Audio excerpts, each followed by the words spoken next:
we're gonna try to segue all those things into that regarding At the school, they knew what fraternities you were in. I mean, Definitely wasn't an easy decision. I sat down with my dad. Welcome to another episode of I Am the Change podcast, brought to you by DTR Incorporated, a nonprofit organization geared toward uplifting, inspiring, and empowering communities all over the world. I am your host, Michael Davis, alongside the lovely Miss Sharice Lovett and Mr. Jason Redmond. How y'all doing? What's going on? Doing? Not much. I know you're probably looking at the background saying, hey, man, why did he change the background? Well, I am recording all the way in Sweet Home, Alabama. Woo! You in Alabama? Yes, sir. I'm in Alabama. What you doing all the way out in Alabama? Oh, man. So we're on spring break. And so the easiest way for me to do it was to take a little spring break trip. So I drove to Atlanta, hung out. Sorry. I hung out in Greenville for a couple of hours, hung out with AJ, with the gentleman that just popped on, Arnold J. Hogue. Hung out with him in Greenville. Yeah, I said your whole government name too. I said the whole government name. Yeah. You left out the junior. Oh, yeah, I did. Yeah, I did. Arnold J. Hogue Jr. Arnold Joseph Hogue Jr. Oh, wow. Now it's complete. Yeah. Now it's complete. Yeah, he calling the whole thing out. And it's not Joseph, it's just Joe, brother. It's just Joe. Oh, my bad. Joe. My bad. My bad. But no, so I went down there, hung out with AJ, went down there to see my sister, and then I hung out with some of the brothers, and then I'm over here in Alabama, man. So, I'm riding 20, baby. I'm riding 20. So look, I'm a nephew. Oh, man, he's at work. I haven't seen him yet. So he's doing good. I talked to him earlier, but I haven't seen him. Okay. So I'll see him later. So I'm going to go to, you remember Tracy Neal? Yes. Tracy Hunt. So Tracy Hunt and them, they're having a yeah. Say it again? That's her new name. She over there in Hueytown. That's where she was at. Yeah. So she's in McCullough. So I'm going over to McCullough. Okay. And then I'm gonna go to the cookout, and then I think Sean, I think Erica, and I think what is the name? Okay. Marcia's supposed to be there, so I'm going over there, and her husband Sebastian gonna cook, gonna be on the grill. So I'm like, hey, why not? And I just seen Joe Randolph. He lived down in Tuscaloosa, so I'm getting a little Knoxville College reunion going on. Okay, that's nice. Yeah. You can do that anywhere in the country. That's the beautiful thing about it. Hey, man. So I try to tell everybody, like, hey, man, Knoxville College graduates are all over the country. It's not a lot of us, but we're all over the country. Yes, sir. Yeah. So I'm going to introduce these two gentlemen. As you can tell, before you start that, we're going to have Michael do our introduction. I did the introduction. You did? I missed all of that. Oh, man. Yeah, you did, yeah. Wow.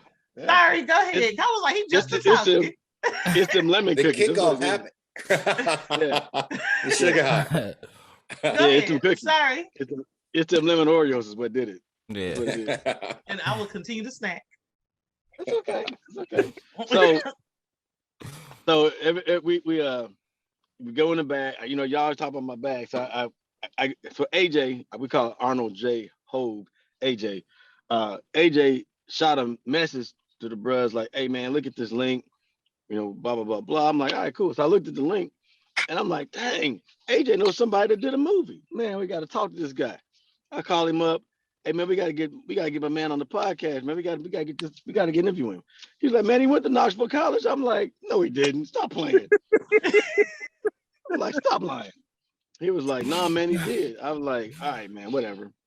And come to find out, Leroy J. Barret III was in the band. MOP, Men of Percussion. Oop, oop. How y'all doing, podcast world? Well, welcome. Welcome. Yeah, Thank you. Thank you. So look, Leroy, I'm gonna let you start off and tell your story, man, and like how you got to Knoxville College, and you got to tell the story about how you started playing the drums. Yeah. All right. That's funny. They're interlinked, which is the craziest thing.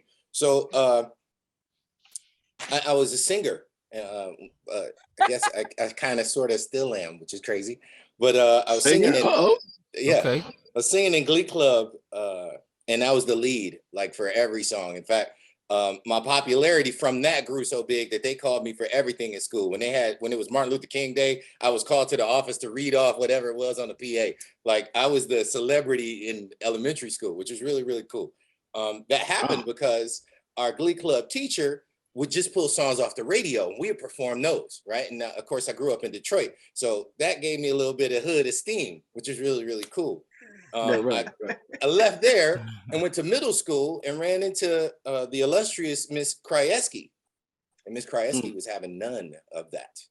Miss Krajewski was singing traditional songs and folk songs. And I was singing, had us out there singing The Witch Doctor and the 50 Nifty United States and stuff like that. And the first winter break, it was winter break. The first winter concert we had, I went out there singing that, and I was solo in front of everybody, and I could look in the eyes of all the girls, the only part of the audience that matters, of course. I looked in the eyes of the girls, and they were all looking like, is he for real? They were in total shock. Like, what is he doing? And so in my shrinkage, when we got done, the band came in. Well, before the band came in, the drums were playing in the hallway, and it's echoing, right? We're in the cafeteria, these hardwood, tile floors, so everything reverberates, and it filled up the whole room. The girls screamed immediately. The guys came in, and they were raggedy as all get out. The drums were like down at their knees. The section leader turned backwards, giving signals, yelling out stuff. He's dragging his drum around, and the girls were screaming their heads off. And I said, oh man, I gotta be them cats. Like, that's what I gotta do. I need to change to that. So that summer, the very following summer, my father put me in private lessons, bought me a drum set. I learned how to play the set. I was reading. So the very next semester, I got in the band. The amazing note that I hadn't shared with you before is the music teacher from my elementary school only really had a string class, which was really weird. And I had him sign my autograph book, if y'all remember that, in the 5th grade. And he wrote out, I had won a science or a poem contest, a poetry contest, and I wrote a poem about science. And so he wrote, well, you know, I'm glad that you're into science, but I hope music finds you. Well, shockingly enough, that year, he had moved from my elementary school to the middle school. And I came with the drum set to be a drummer with him for the first time. And I wound up being a section leader and went to high school, and the rest of that was history. Oh wow. Man, that is an amazing story. Like, so as I was telling Sharice and Michael earlier, like at Knoxville College, the MOP was like it. So like in some bands, like they got the, you know, the horns, they got the dancing dolls. Yo, we had the MOP, like the men of percussion were fire.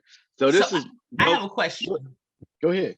That means there was no females on the drum line, or it was just that group of men. That's what they were called. All right, so here's where the misunderstanding is. So you can tell them, Mr. Hogue, if you like. Oh well, the masters of percussion, and we were also called the men of percussion because there was just a lot of guys. But we had 2 women that were actually a part of our drum corps. Okay. And they played cymbals. They wanted to play other instruments, but they were enamored by this guy from Detroit who played cymbals his freshman year, who was just like a Tasmanian devil. This guy, by the way, was a very modest person. This guy about whom he's speaking right now is a very modest individual. Just want to put that out there. Yeah. So, I mean, didn't nobody want to play cymbals when I got there my freshman year in '88? Everybody was vying for a drum. We had people who were proclaiming themselves to be perfectionists, and then if somebody said they was the original master of percussion, and the name kind of just stuck after that. It was one of those things.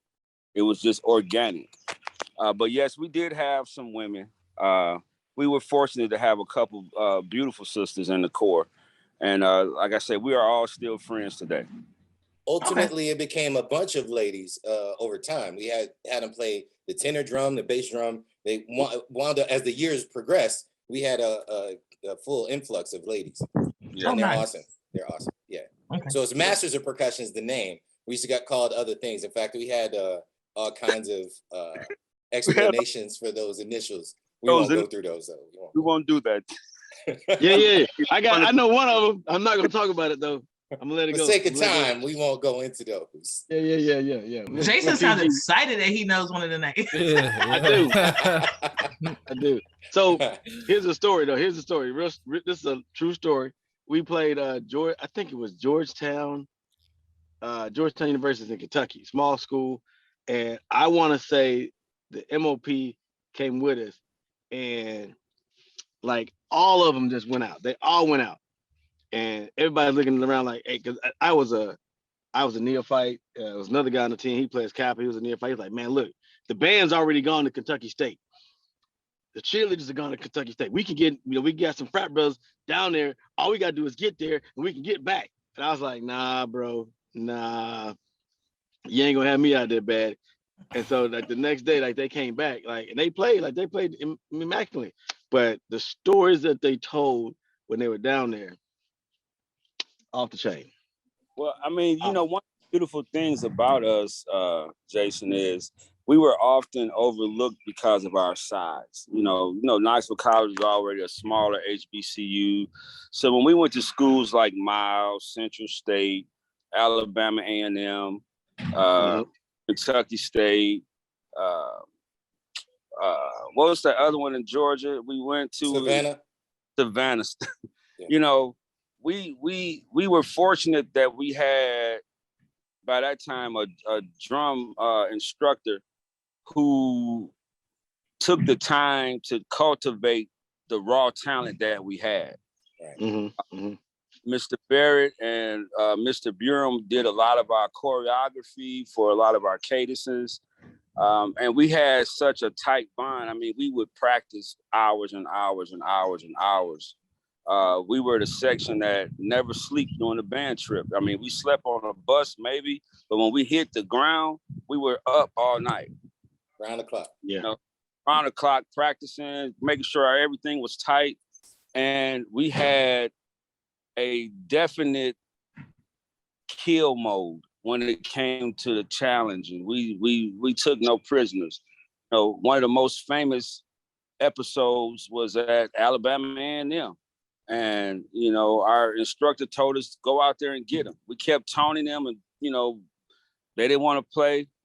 So we got up, marched out to the center of the end zone. Right behind the goalpost. Right behind the goal. Yeah, on our side of the goalpost, but we were right at the pole of the goalpost. And, Mr. Barret, the tenor line has such a well choreographed, it was like a firing squad that we did with them. And we shot them all down, bro. And when we did that one move, one of their guys was going up for the ball. He missed the ball. They started running out the stand. Like, y'all gonna let them shoot y'all down like that? At the end of the game, we marched to the bus, got on the bus, and they wanted to surround our bus then. It's like, we already done won the game. We done embarrassed you in front of your crowd. Now you want to fight. This little bitty old school. We was about 16 drummers deep. They probably had 30. Easy. But, we never let size dictate the power and might that we had. Yeah. So so whenever we talk to someone from Knoxville College, I'm curious to know, how did you find Knoxville College, or did Knoxville College find you? Because I had never heard of it until I met Jason. Yeah, facts. Well, Knoxville College actually found me. I had refused to take my testing for school, my ACT, SAT, and we were, it was a performance. They said, we got a performance. So I was in every band that there was in our school.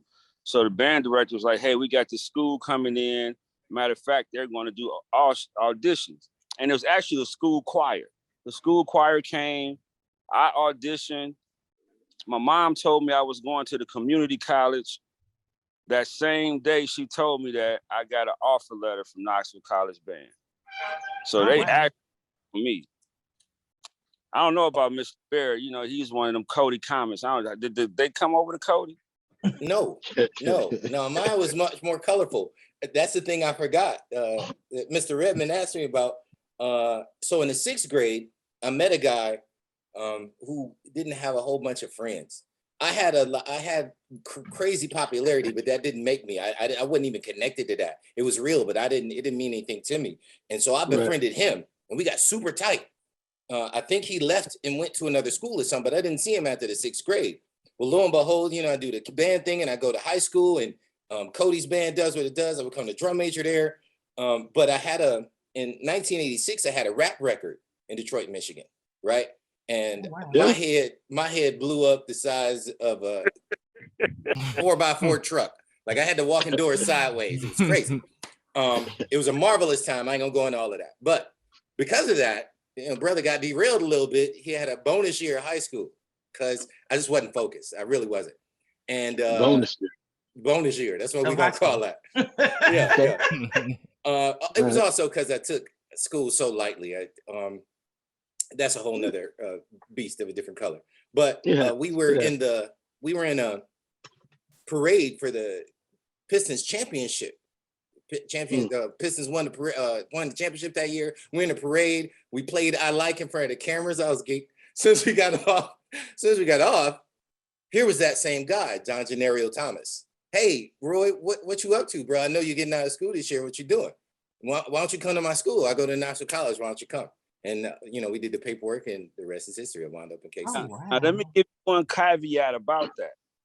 Don Gennario and I graduated from Henry Ford High School together in '88. I had no idea that Don Gennario was going to Knoxville College because he played the clarinet. He was our drum major at the time. And it's the funny thing about Knoxville College is that you find other people that you knew from your city that just happened to be it. How did you get down here? I had several people from my high school that ended up coming to Knoxville College. And I applaud the Knoxville College Performing Arts program because it was actually the choir that came to our high school. I think they did a tour every year through the local alumni groups to bring awareness to the school. I'll tell y'all one more really amazing coincidence that happened with KC and being recruited and going down there and meeting somebody. So in Detroit, we had this parade called Broad Street. It was the #1 competition of the year. And, we had 52, 56 high schools. About a third of them had bands. So it was a big thing, right? And I think AJ's school was invited. I'm not quite sure because their band wasn't like amazing, but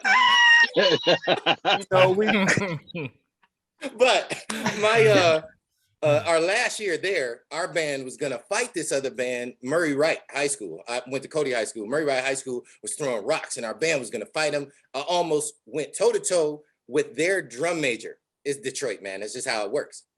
Turns out this guy plays tenor drum with me at KC, and we wind up roommates. I didn't know his name. I didn't know his face, but we almost had toe-to-toe fight. Him as drum major, Murray Wright. Me as the drum major is Cody. We wind up roommates playing drums 500 miles south. Like, that's just crazy. So mind-blowing. Right? Yeah. Wow. Bananas. Yeah. Bananas. So look, we're gonna fast forward and we're gonna go dying to learn. Man, Yes, tell me how. I want to know, like, you left Knoxville College, you go to where? I'm in California, San Diego, California. You go to San Diego, California. Yeah, hey, I'm out in Seattle, Washington, so we both on the West Coast, man. Right on, right on. Yeah. So you go to Pacific. Exactly. How do you get into making movies? Well, that's what I want. I've been performing my whole life. That's what y'all hear. Y'all heard in bits and parts. There's a transformation that continued, right? I started singing and writing poetry. I wound up playing the drums, learned to write music. I started my own rap crew, and I was recording our music as well because I learned how to write. I was the only cat with any sense of that in my crew. But that was, again, the writing extension of me. It was continuing to develop. Well, I get to KC and I meet another brother playing the drums Buford Jones, he's a DJ, and we wound up, he's a DJ, I'm the rapper. We made a crew. Well, we recorded a lot of songs, and we started, he was a journalism major, and we wrote songs together. We had some perspective together, created some ideas together. We made songs for other people, wrote songs, produced songs for other people. And we elevated, one of the song series I had was just stories. It was really deep stories of this guy, this character I made up. And it was a 5-song series. And that was the beginning of he and I understanding we had a greater future in writing together. And so ultimately we started writing some story ideas, and largely this happened as the union of our Black college experience. I have forever been infuriated with media messaging, right? All through our history, us growing up, Black people are extras. I mean, it's a shard different now, but only on the surface when y'all really understand Hollywood. But we grew up as extras or some derogatory thing. We're the drug dealers or the drug takers, or we're the criminals, or whatever that is. We're flunkies or lackeys. And even like in the case of Marvel, where we look like we're the power guy, like One Eye, what's his name? Samuel L. Jackson. Nick Fury. Nick Fury. Yeah. Even Nick Fury, he's the dude in charge. You tell everybody what to do until you get deep enough, and then he answering to some white people too, right? Yeah. So no matter what it is, we've always had heroes that are white people, right? I love Spidey. As a kid, I grew up, I love Spidey. I love Thor because he talked a lot of junk, right? And Wolverine because he was vicious. Now, every time we play as kids, we out of show, I'm Spidey, right? But these are our fascinations of being these white people, because these are the only heroes that are offered to us. I was infuriated by that, because I especially once I identified with the indoctrination that was happening to me. Fortunately, I had a father who was omnipresent, and he always talked about guarding my mind. And it's the way that I didn't let those things permeate me. Even when I didn't really know what was happening to me, I was putting up a guard so that I could later correct myself. And so he and I kind of see that eye to eye. At the time I made it to Knoxville College, he was a true fan of Malcolm X, and he was trying to come to understand himself through that. And my journey was the same. You know, Detroit's an 86% Black city. Right now it's about 74, which is still number 1 in the country, and it makes it a unicorn. Leaving from there, going anywhere is going to be a culture shock, right? Unless you're on a side of town, the entirety of the city of Detroit is unlike anywhere else, right? Right. And going down there to Knoxville, Tennessee, I had a myriad of immediate culture shocks, like all over the place. We went to shop at Kroger one time, and we get out the car and we're laughing, we're walking, and we're headed to go into the store. And this older white lady, she's driving down the aisle looking for a place to park. She almost runs into me. She looks up and sees me and stops, and then locks her door. And I'm just walking, right? Nothing like that ever happened in Detroit, despite how ruthless Detroit is, probably because they got the doors locked already. But her surprise at looking at me, the college student that she don't know, I'm there for school, right? I'm a nerd. Proudly, I'm a nerd, despite the bonus year. Don't let that upset y'all. And actually, that's why. That's why. And now I said I wouldn't go into that, but that's why. I was just underwhelmed by school. It was disinteresting. So that's how I took it and how I handled it. I could have mastered it easily. And that lack of challenge was why I did not engage. I wound up engaging in things that were challenging. I built that record label, by the way. We won't get into that. That's long stuff. But all of that, I was 15 when I did that, by the way. We'll have that conversation another day, maybe. Yes, I was 15. Okay. What happened, we were that kind of popular. We performed every Friday, Saturday, sometimes Thursdays and Sundays, and our whole neighborhood would follow us as an entourage, like 50, 80 people into a gig, because we were that popular. And what was the name of the group? The Eveready Crew. The song was called "Who That Say We Ain't Eveready." You can see the 45 on YouTube right now. Okay. I might look it up. And the guy who owned the corner store, he's this Chaldean guy, Khalil Jamil. My dude, he's a really cool guy. One of the very few guys who own the stores that didn't decide to call themselves Eddie or Mark. His name was Khalil Jamil. He went by KJ because most dudes didn't say it. But he's a really cool guy. And he said, hey, man, y'all super popular. Y'all need a record.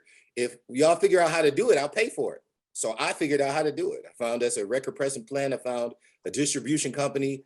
And the rest of that played out the way it played out. But I did all the groundwork to make it happen. And I was 15 at the time. So I put all the 2 + 2s together to make it work. So some of that, this is important because it also became part of the movie making world, right? That creativity and that business mind, the two of those are necessary in this business. And through the evolutions of the ways that I tried to work out the gifts I've been given, it led me on the path ultimately to making film. We wrote those stories and they got more and more intricate. And we ultimately decided to write a television series because of my roommate. My roommate said, "Oh man, it'd be awesome if you tell this story this way, yada, yada." It's about these 3 brothers and it's positive. It's called No Boys Allowed. Because my father never called me boy in my lifetime, and he meant it, and it was a serious thing. Little man for sure, but never boy, because he happened to live in the life when 40 and 50-year-old men were called boy by 5-year-old, 7-year-old white boys. So boy is offensive to him and is diminishing.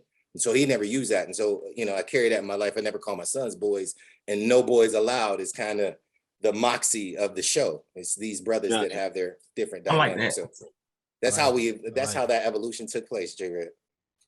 I got you. Yeah. I got you. So I'm a pivot. I'm gonna ask this to Mr. Hogue. So like I was in Greenville yesterday, and I noticed that there was a nice little book that he handed me, and it's called The Organism. Indeed. So I want to get some insight on this book, like because I got the 411 yesterday, but I want to get it on tape today because I want to hear. Don't tell me all the details, but just I'm gonna read the book. But give me a little snippet about The Organism there, Mr. Hogue. Well, 5/20/22, be ready. It's going to drop a bomb. We are, the organism is going to multiply and spread throughout the global world, our people and everybody else. That hashtag is happening. You heard it here first. Hashtag 5/20/22. Go ahead, Mr. Hogue. This is a story about 6 young men who met at Knoxville College, and their friendship still is alive today. Only one of us is no longer with us physically, but everybody else is still part of the brotherhood. Now, the story has some colorful moments, very colorful, but it takes you through the life of some college students who used some resources to try to change their lives and the lives of their families. The thing of it is that when you look at this book, and Mr. Redmond, you can attest to this, it's not a 100-page, 200-page. No, it is not. It's right around 600 pages. And that's yes. We're going to have 5 more editions, at least, that come out of this enterprise. And, initially we tried to do this on our own. But, one thing I learned about a man, he recognized his strengths and weaknesses. And Barret and I have collaborated enough times, and I appreciate his creativity. And, I sought him out to help us with this project. Yeah. So yes. Is this a read for, so who would you say would benefit from reading this? Okay, so that question is a powerful one. It is the focus. The book is the first of a 6-book series. It is a single story told in 6 parts, right? Candidly, it's sort of like a Marvel Universe approach. You get to dive into each one of the characters, get to know them, get to care why their plight is what it is. And then ultimately you see the colors of all of it before it's all over with, right? The challenges these brothers created for themselves, that they also superseded and then ultimately experienced some blowback from it. The reason why they're telling their story while they are still together is because they want young people to benefit from it, right? Their life can hand us some curves and give us some challenges, and how we respond to that will help us learn who we are. Those responses don't necessarily say it's who we are, because when we're young, we do foolish stuff. We don't always have a vision, right? but how we respond to what those choices create, what those repercussions are, and where we see ourselves going in the future. These things are who we are. And we're telling this story. The whole purpose of these gentlemen sharing their story is so that young people can understand that every choice you make has repercussions, and you want to do what you can to see, envision what those are, and make the choices you want to have the repercussions of, right? You want the outcome that you seek, not an outcome that looks expedient and looks momentarily advantageous, right? Right. And so it is written for young people. It's written explicitly to share this lesson that these gentlemen have that's 30 years in the telling, right? That's beyond amazing to me. Just the fact that they're still together is amazing. But it's something that everyone can partake in. This brotherhood, this love they have that still remains through all the tests that they've had of numerous sorts, to include death, is everything that we should all aspire to be. We should aspire to love and be connected to people in such a way that we could cherish them 30 years later, that we could have that conversation of any sort, any type and kind, 30 years later, because our bond is that strong. And I think that's the undercurrent of the story, is that these brothers, despite the adversity that they faced, which was enormous and numerous, right? They went through a lot of stuff that was really, really heavy. They are still brothers to this very day. And that is the power of it. And anybody can take from that lesson. But it's the message of it is for young people. Okay. Because I'm a mother of a Black boy. And so a single mother of a Black boy. Young Black male. That's right. Young Black male.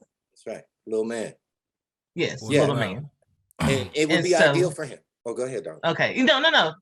And so I was, he's a reader anyway. He was a part of a group before we moved, because we recently relocated to Florida. So he was a part of a leadership mentoring group in North Carolina. And one thing that they promoted was reading books. They have monthly book discussions. And so, and a lot of their books were male African-American male authors. And so with a storyline and a lesson. So I was, wanted to know, this is something I can add to his collection. Oh yeah.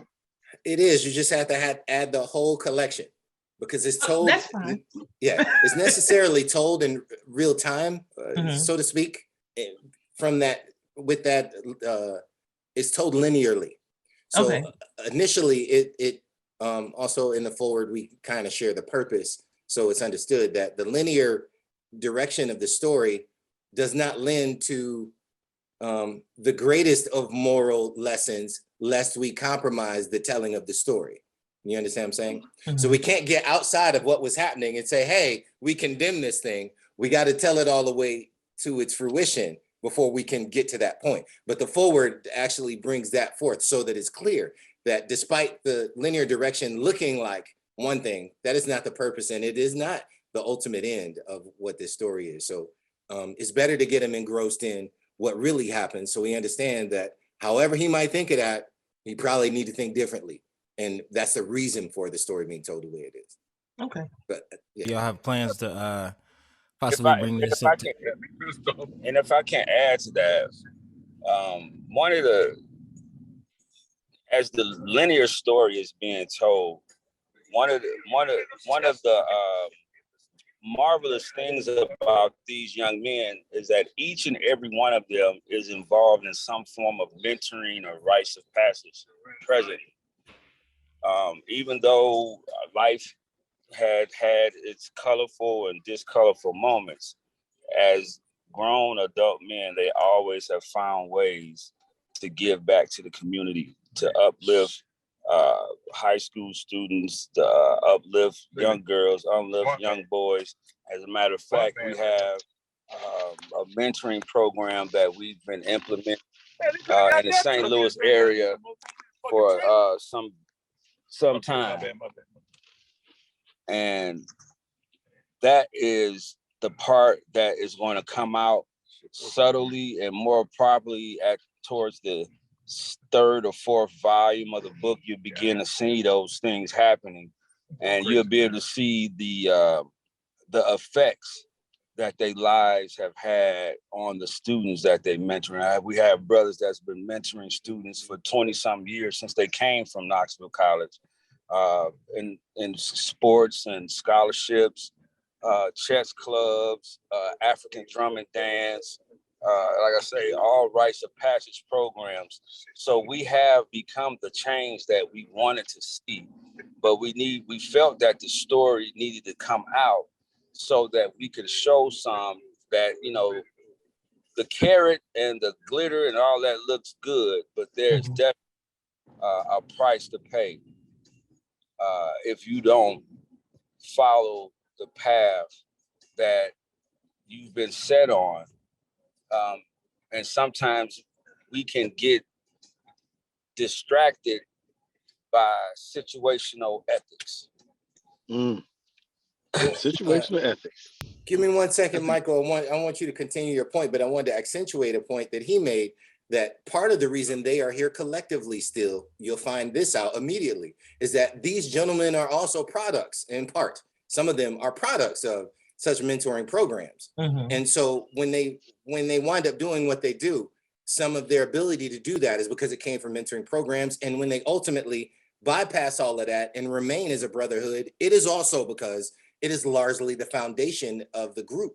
They individually had some part of mentorships that gave them an appreciation for one another that continues to this day. It's how they are together. So in talking to you, extending the story to you for your son, that's part of the nature of it. And the crux of it is that they were born in, they were fashioned in mentorship groups, and it permeated their entire lives. Even when they were doing horrible, some of that was from the mentorship because they understood things, and it put them in a position to better handle themselves until ultimately they found what their purpose was, and they brought that forward more than just the activity they were doing. You follow me? Yeah. Yeah. Okay, Michael, your question. Oh, I don't have to ask a question anymore. It was Hey. I actually got my answer. So it's cool. But I will ask this. Will you guys bring this to screen someday? Do you have plans to do that? It is every test to keep the team at bay. Wait, let the book come out first. That's a challenge. That is a challenge. But I'm certain the caliber of this story, they want to see, part of the team wants to see a film.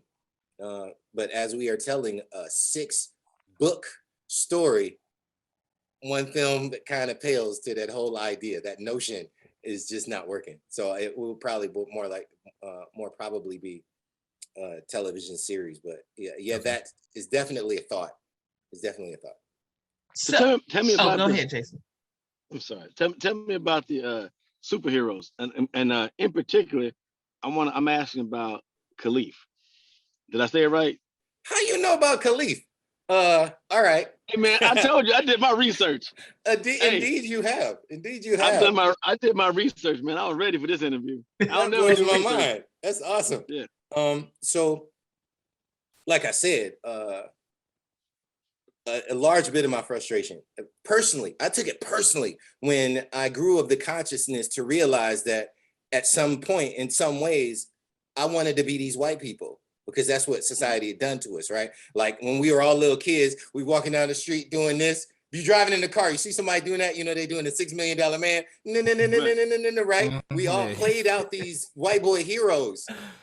And I was angry. The minute my consciousness saw what that reality was, I was livid. And like James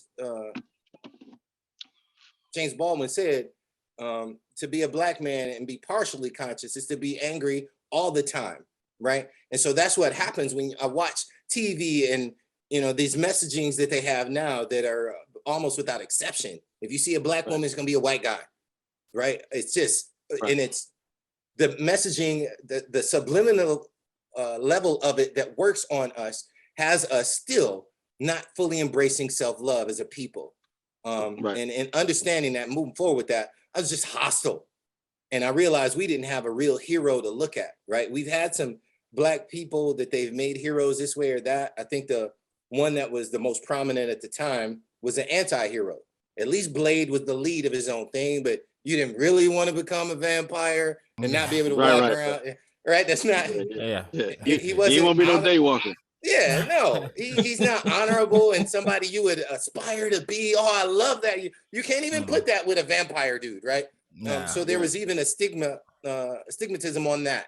And so I needed to create something that we could look up to, that we could honor, that we could love, that our kids could be proud to play in the street, was my whole idea. And so I started researching. No, immediately I thought about who I thought as a hero from all of television I had ever seen. And the only guy that stuck out in that story was Shaka Zulu. I was, I don't know, 8 or 9 when that series came out on TV. And, you know, that means it was somewhere around 1980, somewhere before or just after 1980, somewhere around there. And it hit me like a ton of bricks because this Black man was taking none. And he stood up and he was in charge. And it made an indelible impression on me. I'd see nothing else that resembled it in time. So I thought, and I'm thinking about a Black hero, I need to make it off of this guy. So I dug into his history, researched who he was, what he did, what he was about, how he got in the spot that he was in. And then I comic booked it. I flipped it on his head. You know, found out that he was born royalty, but that got desecrated because his father had sex with a lady who bore him out of wedlock. And so they got kicked out of tribe after tribe after tribe. And ultimately the Zulus took him in, him and his mother. And that made him super bitter. And so he grew up and wound up being a general in the army, long story short. But he was just angry and bitter inside all the way around. When his mother passed, he killed 6,000 Zulus and starved the nation because he wanted to make sure they suffered with him. Like, dude was really out there, right? Right. He was powerful. He created weapons and military strategy that revolutionized the world, literally. He destroyed the Europeans who came there twice, who had never been rejected by anybody. They had conquered everything they went after except the Zulus. So he changed the world. They changed their tactics because of him. Well, I took that and then I comic booked it. I put it in another dimension. Well, I created the Infiniverse, an infinite amount of universes, which means there's you in every one of them. And his alternate him is named Nadu Malezi, which means he who, when he puts his foot on the ground, makes the earth move, right? And his parents were married. And so he was then actual royalty, but he had the same character traits that the other Shaka Zulu did, but it worked for him. And he unified all the land south of the Congo of Africa, and his heirs went to carry on that. And so Africa is one nation in this alternate universe, and Khalif is his heir several hundred years removed. And the story is about him being trapped in an alternate infiniverse where Africa is in shambles like the one that we experience. And he has to unify his people, make them all Zulu, and pull us out of the darkness that we've been in because we aren't aware of who we are like he is. Oh, dope. Michael's over there like... That's fire. No, it's dope because like I write scripts too. Yeah. Hey, I told you, hey. That work, bro. Knoxville College. Yeah. Nah, that's super great. Fire. Yeah. I'm working on something. I'm working on my own like Black superhero thing too. So like the concept of yours, the Infiniverse, is crazy, man. I would love to hear more about that. That's dope. Yeah. That's fire. I love it. It's amazing. It's really amazing. That world. You're a writer, so you know that when you have a product, that product lives and breathes on its own. It stops being yours at a point, and you get to know these people, and you get to admire these people. They come out of you, but they exist once they're out of there. Once they're out of there, they've got a world all their own. And I am blown away by these people and how they handle things, and him and his dignity, his honor, his absoluteness. He is certain without any question of who he is. So whatever he faces, he's gonna find a way to conquer it. Because in his head, there isn't a possibility that he can lose. It's amazing the way it works, and how they deal with the rest of the world. Their key nemesis is Nazi Germany in both ends. In his universe, everybody's peons. There's some things I didn't tell you about it that makes them particularly powerful, that makes it sci-fi. But in the Infiniverse he winds up in, they conquer the world, except for one last tidbit for all of y'all. America is called New Britain. No, it's called the Confederate States of America in the story he winds up in. It's called the Confederate States of America. Slavery still exists, and he doesn't know what that is. And when he finds out about it, he specifically goes to eliminate it altogether. They have a superhero group that protects him called the Righteous. And they have Colonel Confederate as their leader. And, you know, he's got electrified whip, all that. He's got the Confederate Army uniform on, all that their dress uniform. But it is, the thing that was important to me was to connect it to what we understand, what we're living, who we are, so that it can be a direct empowerment for us. And despite the fact that the story of it starts in a foreign land to us, I literally bring it home. One thing I'll unleash on y'all that's really ugly is ultimately he does defeat them. He gives his guys this serum and they wind up taking over Amerigo and making white people slaves. Oh, y'all gonna wait to see that. That's the third one though. That's the third film. And I want America to see that. I want them to see and feel what it was like to be in slavery when you don't have to be empathetic because it's somebody else's skin. Right. Of course, Khalif stops all that. Some of his guys do that and he come back and stop it because it's wrong. But we need America to see that. We need him to feel that. We need him to know what that's like. That's the way that we get empathy. So go ahead, Jason. Easy. No, go ahead. I did my research, but I didn't I wasn't ready. I'm not. You weren't like you weren't ready. You didn't give anybody a heads up, so we could do some research. I know, right? Right. Because now I feel like I got to go so much deeper with mine. Like, where you going with it? I mean, that's just crazy. Is this in comic form and then movie, or this is strictly a movie? I have the script for the first one now, and I'm halfway through the second. There's some really powerful stuff in there where in order for him to be in that other Infiniverse, he had to be replaced by the guy from his Infiniline. His name is Koenig. He speaks German, which is forbade in Alkebulan. That's what Africa, the one nation, is called, Alkebulan, right? That's what Africa's original name was. I give y'all that too. But Golly. they switched places, and this guy was a gangster. 40 years of life because he had to exist in that Africa that's controlled by Nazis, Nazi flags everywhere. So he had a gang, and they, did what they did. So he's still a leader, but he's an unsavory leader. And he gets in Khalif's world, and it's some stuff there. But that's in the second one. That second one is like monster.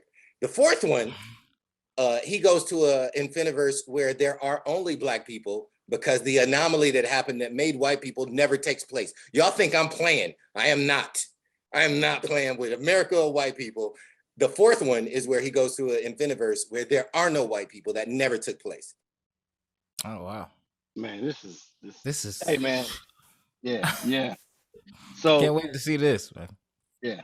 So I asked the question, Michael, like how did you write the script for the movie is Dying to Learn.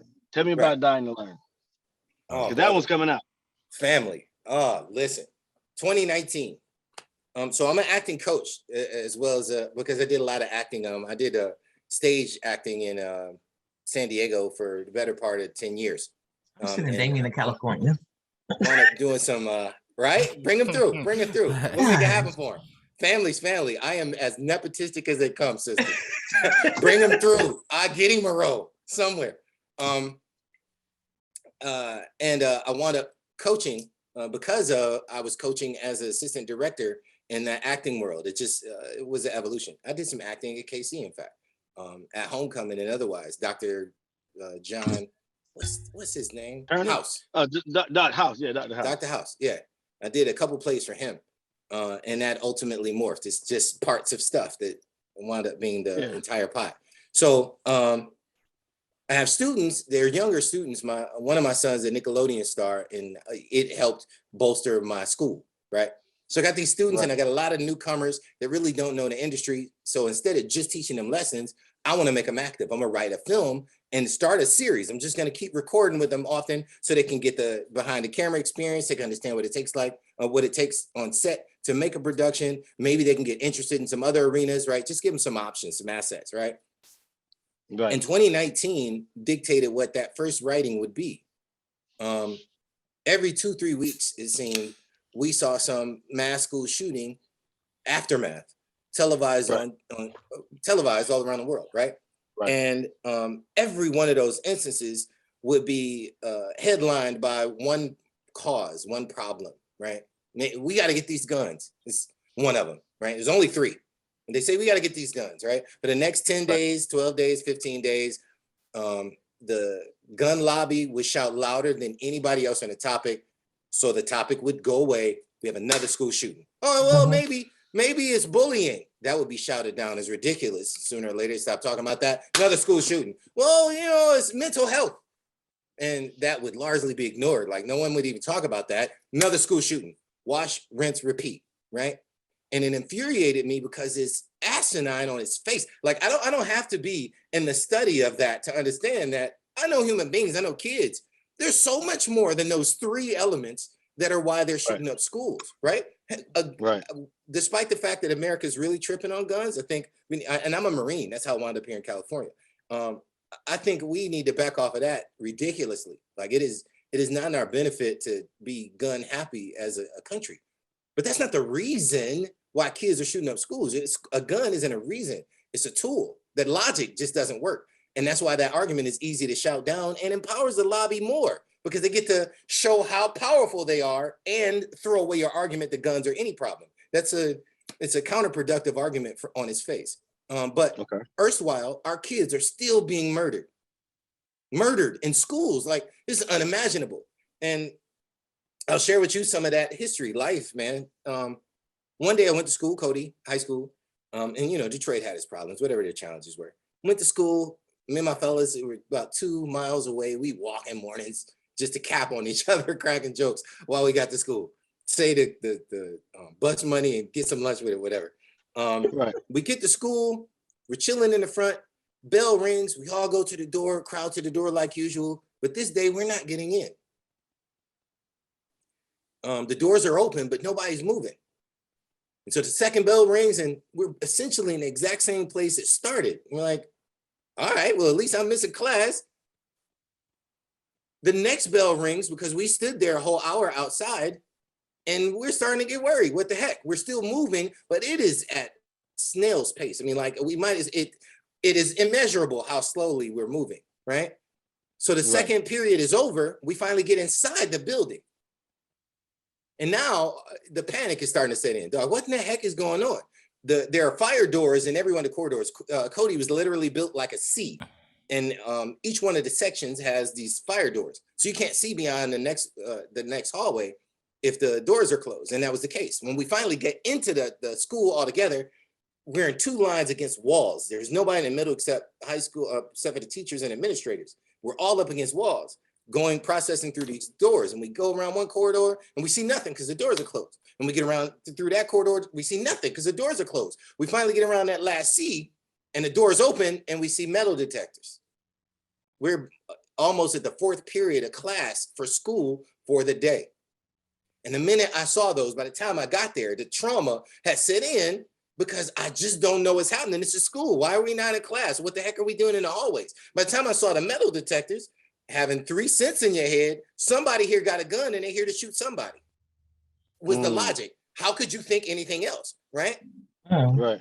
That very second, I lost that innocence that I'm immortal, right? You had that when you're a kid. You ain't thinking about that. That don't even permeate your logic, right? You just, you exist until at some point that gets awakened in you. Well, that happened to me.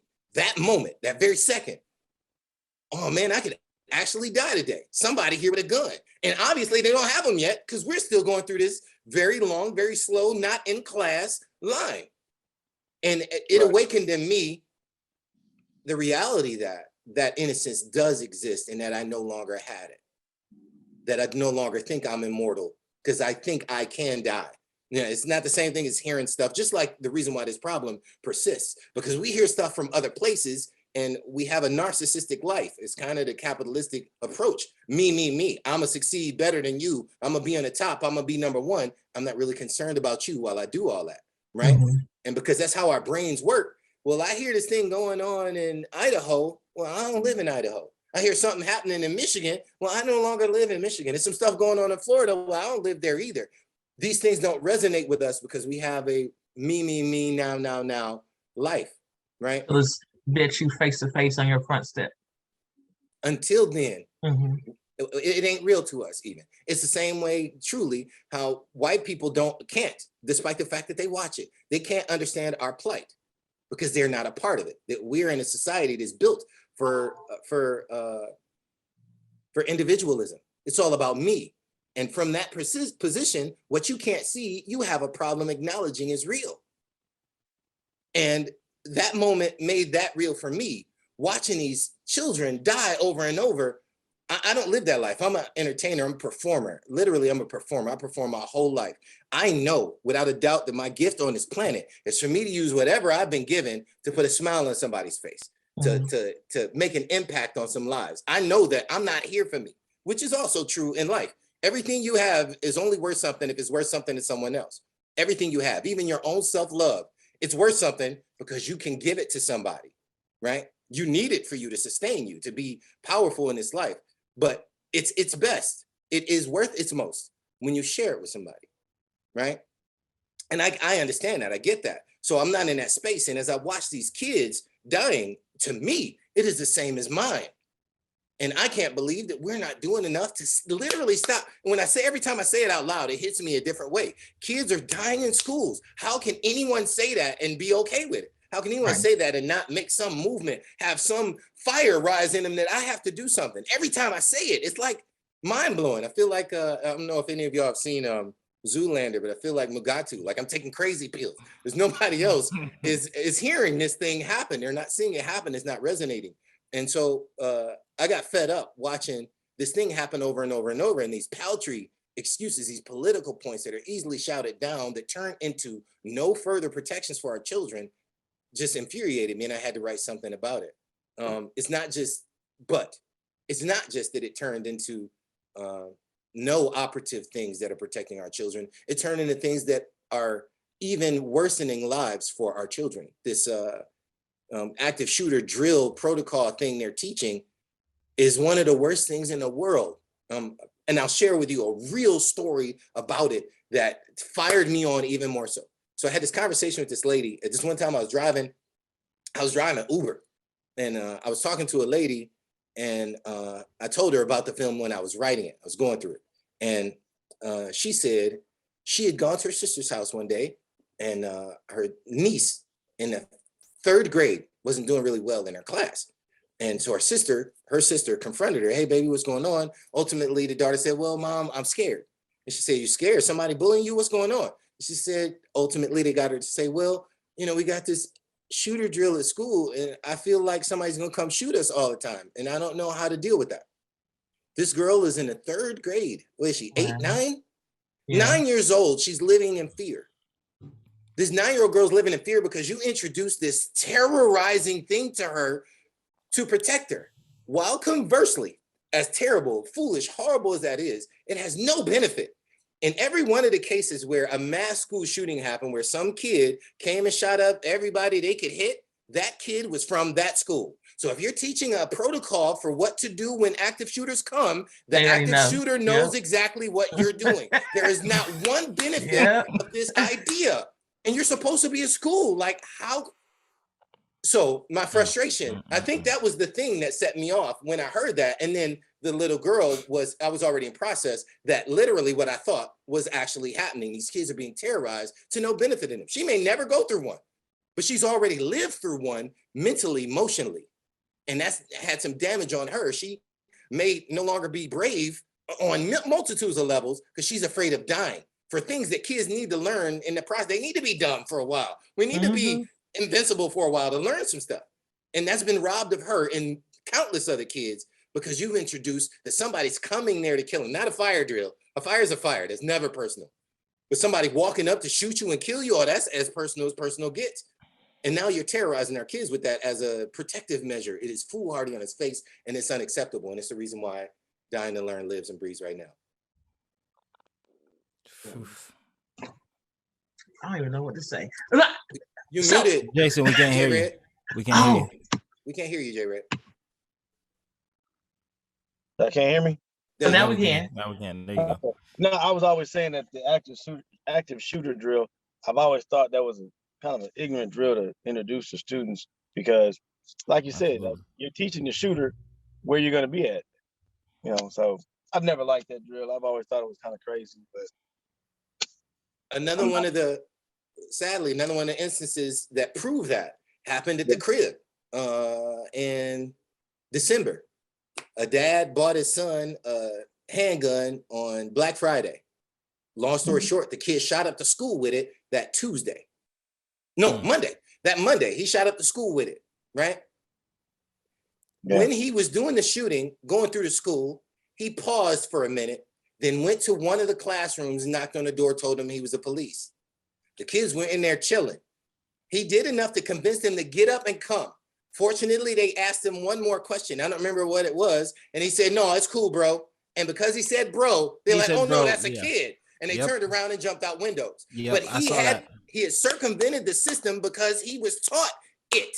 The minute that kid does that, it should tell them, all of them, that your bureaucratic aim to say, well, we're doing something isn't the same thing as progress. I could jump on a merry-go-round and have activity all day. But when I get off, I'll be in the same place. I can't understand you educators can't see that. It's frustrating. It's so frustrating. I feel like I said, I feel like I'm taking crazy pills. Yeah. I'm excited about the movie. I saw, I will say this though, I did research and saw a little bit of the film, and yes, I liked it. Thank you. I didn't see all of it. Jason, you know what? You're not being a team player on this. He's holding out. Yeah. I sent the clip to Michael. Yeah, he sent the clip to me too. I'm gonna put it up on the podcast. Well, yeah. The more y'all can play the trailer. The trailer, I love the trailer. It's because we're in this conversation, I'll be free to say it is sort of misleading, and I love that about it. The curiosity is the thing that attracts people, so that's what we want to do in the industry. But the undertone of it is I brought in some of the elements that are also influences. You'll see some of the ones they talk about, but you'll see many of other ones that are real. And the conversation that I'm trying to inspire is because it is too big of an item for what our current talking points are. Right? You can't just sit on this story and not do something about it, because you're right. Again, if you're teaching the shooters how to manipulate, if you're teaching the shooters the processes that they're going to go through, you're telling them how to shoot more people indirectly because they know what to say and do.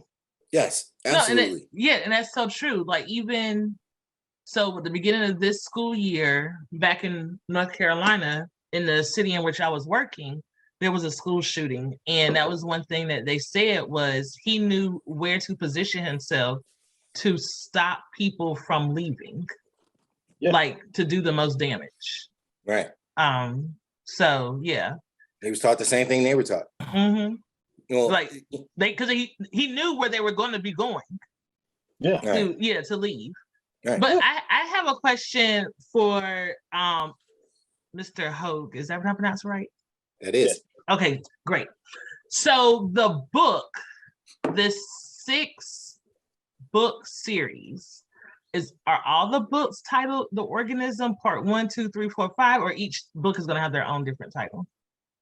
It's the organism. So volume 1 is the organism. Volume 1, Busara's Gambit. That's the subtitle.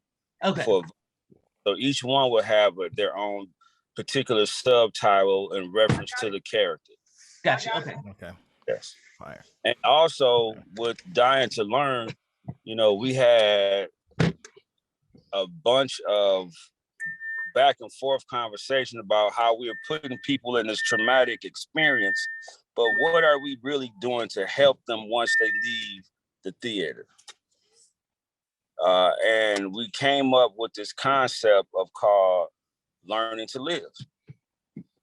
And the Opposite first of dying to learn. section is going to be first love. Now, the to expound on that, the book series is a 12-book series that goes into what I shared with you initially was my frustration is how this thing has been shrank down into these 3 topics that really aren't the cause of the problem. So we're not addressing that at all. So conversely, Dying to Learn's book series, Learning to Live, is a 12-book series about the individual causes that are either the shortcomings or straight up problematic situations that are causing these kids to come to this brink, right? First love is about that absence, right? We're a society that glorifies everything other than love, right? We'll glorify sex too, but sex isn't love. It ain't close to that. But we definitely glorify violence and all of that. And we need to talk more about love. We need to share more with love. We need to be more specific about love, and particularly that of ourselves. Right. Like I said earlier, it is essential, mandatory that you love yourself in order to give some, but you also have to love yourself so you can give some. And we take parenting lightly as a society with the false description that we value it, right? The whole thing is, well, we value it so much that we won't talk about it openly. We'll leave that to your parents. But that winds up being left out of lives, because what parents these kids down and says, this is how you have a good relationship. This is how you build a relationship. This is how you prepare you for a relationship. This is how you decide within yourself that you're connected to this human being so that y'all can have a beautiful, powerful relationship and foster a great foundation for children. That conversation is not had in America, right? That's not a real thing. So it's not had at all. And if we don't change the stigma of, well, that's private and your family should talk about it, then it will continue to not happen. And that foundation that our children need continue to not be there. Of course, we can be lucky, right? But luck is what it would take. We've got a bunch of media messages all the time of what love is. Meet them and you have a little argument and you love forever. Dog, y'all lying to everybody, right? Y'all lying to everybody. And that's what we see. That's what we go through. That's our only messaging for children and young adults, is some media message of some malarkey of what love is. I mean, right. It's just a farce. And how do we expect to have a healthy society if these are the only ways that we lead ourselves, right? Right. There's some other very essential points that we make. One of the books is called Not Playing Around, and it's literally about kids not playing around. When's the last time any one of y'all drove down the street and kids are mad because y'all broke up their kickball game or the softball game in the middle of the street, or they throwing a football around, or it's a basketball hoop? How many times kids are out kicking it, doing stuff together, playing? Well, we socialize that way. We learn who we are that way. You get in fights, you learn to not talk trash unless you can back it up, right? You learn your leadership skills because you get to be the dude who pick the team because y'all did the bubble gum and your foot got chosen, right? You learn that all of us together matter because we can't beat these dudes if we don't do it, right? You get all of that, and kids aren't getting that. They're not getting that development. They're not going through those phases. They're at home and a TV calling somebody their friend who's in another country, Killer 382 come at me, who they don't even know is a girl, a guy, a man, or a woman. And they're calling them their best friend playing a first-person shooter game where shooting in the head gets you extra points. This is why we have problems, right? It is not that thing alone, but it is a compendium of all of these things, right? We got parents, right? Woo! These parents, I am a writer, bro. I gotta be capable. You gotta have something in the toolbox. We got parents whose socioeconomic situation is such that they don't see their kids. They work in 2-3 jobs, whatnot. Their kids being raised by the internet and they stupid friends. And I said internet, I didn't mean internet. I mean the foolish parts that they'll get into because their parent not around, right? These hate groups and other kinds of stuff because they're lonely. They need some acceptance from somebody. These adults are, hey, come on in, Billy, you're part of us. You're one of us, man. You're our brother now. Just hate with us, right? You got all these things happening. And these are things that we can help on several levels. That socioeconomic one is a big one. The teachers are overburdened. They got classrooms, 30, 32, 35 kids, right? You can't pay attention to that one kid who's quiet and needs your help because they seriously going through some stuff. You got 10 knuckleheads in your face cutting loose that you got to deal with. Out of the 120 kids or so you got to deal with every single day. You don't have the time to pay attention to that one kid because you're overburdened. They're not paid enough.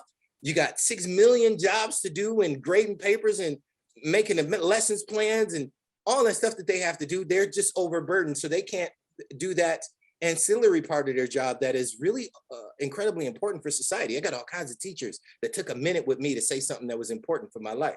I remember Miss Cody Miss Rhodey told me I was a scholar. She said that to me, despite the fact that I was in her English class because I failed I think it was like English 3. I failed it because I was just bored. I'm a writer.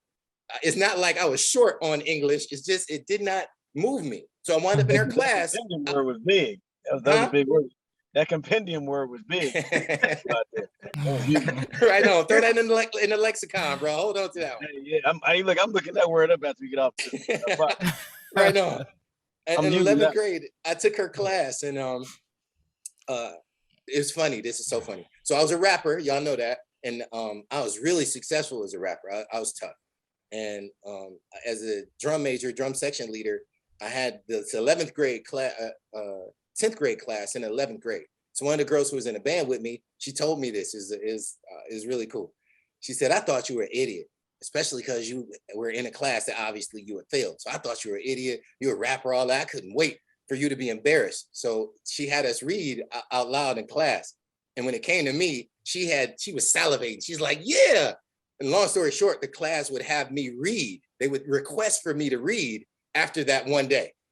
But it was also my perspective that I shared with the teacher because my father mentored me like I was a Harvard grad from the time I was 7. He didn't let up on me at all with his nomenclature. He was rough, and I had to ultimately learn what he was saying just by going through it. So, I was always verbose, and she told me I was a scholar because of the juxtaposition of what was going on with the kids in my class and what my perspectives were and what I openly shared with her freely. And it hit me that she even received me that way, right? So my whole point in that is that she took that minute. This is an 11th grade teacher. I am 51 years old. And just her acknowledging me that way, just her trying to take me in and receive me and share that with me had an impact on me. These teachers with all these kids in a class, they can't take the personal time to cater to you and deal with you. That is essential in your development process. This is also one of the things that shows its face in our dilemma where kids are killing in school, that lack of connectivity, right? It's basically a college class. You're in a university, you might not ever have a conversation with your professor. They got a room full of people. They ain't paying attention to anyone. Well, that's what schools are becoming like. They're not connected to that teacher. It's not personal. And so when you shoot that teacher and other kids, it don't mean anything. Right. Because your best friend is in Europe somewhere. Yeah. With some handle. See, that's what I'm saying. Bob Evans 366. Yeah. It's the collection of all these things. So trying to dumb it down to guns or bullying, which is as American as the word America. Bullying has been a thing forever for everybody. If bullying was the reason why people shooting in school, we wouldn't be able to have this conversation. We all be dead. Everybody been bullied or did some bullying. It's terrible. It's terrible, and it's a thing we need to fix. We can have some impacts on. But blaming that as a single cause is madness. It's madness. It's insulting. And those two and the other one, what's the other one? Mental health that we pay so little attention to. And yes, it's a problem in America. I don't know if it is worldwide as it is here, but that doesn't change the fact. Huh? Mental health is becoming a real hot topic these days. Yeah. But isolating those as singular causes for school shootings. Right. It's preposterous. And until we, my brain works like problem solving 101. The first rule of it is to say you got a problem. School shooting is an epidemic. How many times you heard that said ever? School shooting is an epidemic. We have to call it what it is. Then we could do something about it. And after that, the second step is see why. How is it happening? What's causing it? And then we could do something about answering. Yeah. That's we got to call the problem first. Yeah, you got to call right. You got to call it a problem. Like you said, you got to be. It's an epidemic. It's just like the 12 steps of recovery. Like you got to admit first that hey, you have a problem. There is a problem. Yeah. Yeah. Man, look, hey, Leroy, you and AJ have y'all burned the airways up on us today, man. I don't know what to say. Like, hey, look, I need to come to Alabama more often because we get guests like this. What? Yeah. Man, I like it Once was again, full Jason, today. Yeah. For That real. bag, Jason. Once again, that bag, you know, It saying was a never bag. fails. It was an accent bag because he didn't even know. So I knew about the book. I knew about the superheroes. I knew about a lot of stuff. As passionate as he is about school shootings and things, no, I didn't know that part. No, but I'm talking about you didn't know that Mr. Barret was at Knoxville College. We didn't run the same circles. No, we stayed in the same dorm. But we Same didn't know dorm. Yeah, same dorm. That's She's on the crazy. second floor. I was on the third floor. Yeah. Yep. That's crazy. Wow. I mean, Knoxville College has its circles you can run in. If you don't run the same circles and know somebody, you're not gonna run into them. Right, but it's not a big school, and that's what So, because like you talk about these circles, like you're at a campus, like give me a large, Like a huge you said, university or something. Yeah. right? And It's crazy. The heavy and you're hitters coming not- out of Knoxville is crazy. everybody knows I am a proud graduate of North Carolina Central University, and so even that size school, you had circles that if you didn't know these people, like you're not going to, you don't see them, you're not running with them. But Knoxville College has those same things, and I tell you, every time we talk to somebody from Knoxville College, I'm just shocked because the bag is big and the bag is deep. Every time. It's crazy. The part of that though is the circles you run in, depending on the circle you run in, may have a degree of, shall I say, dirt to go with it. So you weren't able to be seen by other people because it was the stuff that you were up to that kind of kept you out of the public view, right? That's got a little bit to do with it. I want to put nobody else's business out like that, but. But my circle was I played football and I'm gonna make it. So those are the circles that I ran in. If you didn't play football or you didn't go on rope, you wouldn't have been in that circle. Right. Running that circle, we would pass by each other and be like, yo, what's up, man? What's going on? Because I remember we hey, what's up, man? Kept it moving. Yeah, plenty. But one of the common places where our circles always crossed each other was at Martin Luther King Towers. Yes, sir. That's where all the young ladies that stayed on campus lived. Well, it's the only place they all lived. It's a huge tower with 3 wings, was it? 9 floors? Yeah. It had 2 wings. It had 2 wings and a breezeway. But the funny thing of it is that you always had to sneak in there. It wasn't. The Indiana Jones was happening. Brothers are scaling walls and coming out of windows. It was going down. You'll be running up at 6:30 in the morning, buddy. You can see whatever you want to see because they coming up out of there. There's a hide from security, and you might bump into Jason in the house. Like, man, we got to get out of here. And that'd be the only time you really run into him, and you get out of there. And the next day you might, get a high five or something. Like, man, we got out of there, bro. Right. Get 2 fingers in the lunch line at the cafeteria. Yeah. I see you. Glad you made it out. You ain't at the guard shack with your chest and your clothes talking about some mama come pick me up because I done got caught in the girls' dorm. Yeah. Right. I'm heading to the bus station. Yeah. They put me out. But the pecking order was if you weren't Greek, if you didn't play football, if you weren't in the choir, in the band, or anything like that, it was so many different subcultures at this little small college. Yeah. And once you dig in the bag and you start mixing up that gumbo, ain't no telling what you're gonna pull out. It's definitely been gumbo. That's the beauty of school. And people come from all over the place. That's the beauty of it. Facts. It has. And and we tell Jason all the time, we look forward to whomever. Like, we get excited when we bring our own guests. And we're like, Jason, who you got for us now? Yeah, for real, yeah. Like, we bring our guests. We're like, oh, this is our guest or whatever. But Jason, who you got for us next? Facts. Y'all got the bag. Jason got the treasure trove. That's for real. Hey man, I just try to impress the people that I know and I've met along this journey called life. Yeah. I met some interesting folks. Indeed. Yeah. Absolutely. Indeed. It's a pleasure to be part of the change that's happening. And we have to be the catalyst for the change. The funny thing about this dying to learn thing, my 10-year-old grandson had to turn a kid in for having a gun at school like 2 weeks ago. My goodness. Down in Dallas, Texas. And here's what's crazy. They wouldn't give his mother any information. They wouldn't give my daughter any information. Like, what happened? Was the gun loaded? Oh, no, the gun wasn't loaded. Well, what if it had been my son with the gun? How would this have played out? That would be real different. My 10-year-old son. And having been impacted by a workplace shooting myself, the trauma of these shooter drills and these kids going back into these schools, it affects their lives forever. And not just them. Yeah. It is whole communities are impacted by that. Mhm. They're traumatized for life. Yeah.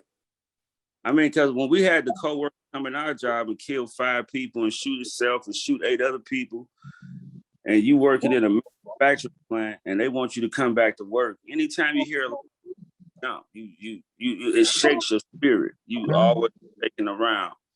And all because someone didn't take the respect or believe that another person's viewpoint counted.